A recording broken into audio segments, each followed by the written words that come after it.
Hello అండి, ఎన్టీపీసీకి సంబంధించి application అనేది అఫీషియల్గా అయితే రిలీజ్ అయింది. ఈ పోస్ట్కి స్టార్టింగ్లోనే 90,000కి పైగా శాలరీ ఉంటుంది. ఇవన్నీ పర్మనెంట్ జాబ్స్. 18 నుంచి 40 ఇయర్స్ వాళ్ళు అప్లై చేసుకోవడానికి eligible. Executive IB officer post total 4 vacancies ఉన్నాయి. అన్రిజర్వ్డ్కి 2, ఓబీసీకి 1, ఎస్సీకి 1 ఎవరైనా దీనికి అప్లై చేసుకోవడానికి ఎలిజిబుల్. ఈ జాబ్కి సెలెక్ట్ అయితే కంపెనీ వాళ్ళే మనకి అలవెన్సెస్ ప్రొవైడ్ చేస్తారు. మీకు మెడికల్ ఫెసిలిటీస్ కూడా ప్రొవైడ్ చేస్తారు. మీకు, మీ వైఫ్కి, అలాగే డిపెండెంట్ 2 చిల్డ్రన్ అండ్ మీ పేరెంట్స్కి కూడా ప్రొవైడ్ చేస్తారు. ఇక్కడ రెమ్యునరేషన్లో వాళ్ళు మొత్తం క్లియర్గా మెన్షన్ చేశారు. ఒకసారి మీరు చూడండి. ఇనిషియల్గా 3 ఇయర్స్ కాంట్రాక్ట్ బేసిస్ కింద తీసుకుంటున్నాడు. మన పర్ఫార్మెన్స్ బట్టి 2 ఇయర్స్ వాళ్ళు ఎక్స్టెండ్ చేస్తారు. మధ్యలో తీయడం అయితే ఉండదు, ఎందుకంటే ఇవన్నీ permanent jobs. Qualification BE BTech. అక్కడ వాళ్ళు మెన్షన్ చేసిన ఫీల్డ్స్లో BE బీటెక్ కంప్లీట్ చేసి ఉండాలి.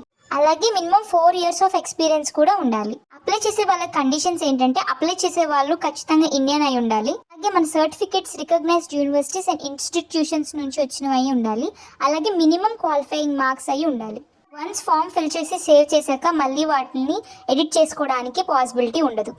ఈ అప్లికేషన్ ప్రాసెస్ మనకి 18 నవంబర్ నుంచి స్టార్ట్ అయింది. లాస్ట్ డేట్ December 2 వరకు. ఈ అప్లికేషన్ని మనం ఆన్లైన్లో మాత్రమే అప్లై చేయాలి. careers.ntpc.co.in వెబ్సైట్లోకి వెళ్ళి మనం అప్లై అయితే చేయాలి. ఇక్కడ వాళ్ళు ఎలా అప్లై చేయాలి, ఏ స్టేట్ బ్యాంక్ ద్వారా ఎలా ఫీజు కట్టాలి, అవన్నీ ప్రాసెస్ అంతా ఇక్కడ మెన్షన్ చేశారు. మీరు ఒకసారి నోటిఫికేషన్ చదువుకోండి. నేను డిస్క్రిప్షన్లో మీకు అప్లై లింక్ ఇస్తాను. అప్లోడ్ చేయాల్సిన డాక్యుమెంట్ లిస్ట్ ఇక్కడ ఇచ్చారు. 10th mark sheet, pan card కానీ, ఆధార్ కార్డ్ కానీ, అలాగే డేట్ ఆఫ్ బర్త్ ప్రూఫ్, అందులో మన నేమ్ మెన్షన్ చేసి ఉండాలి.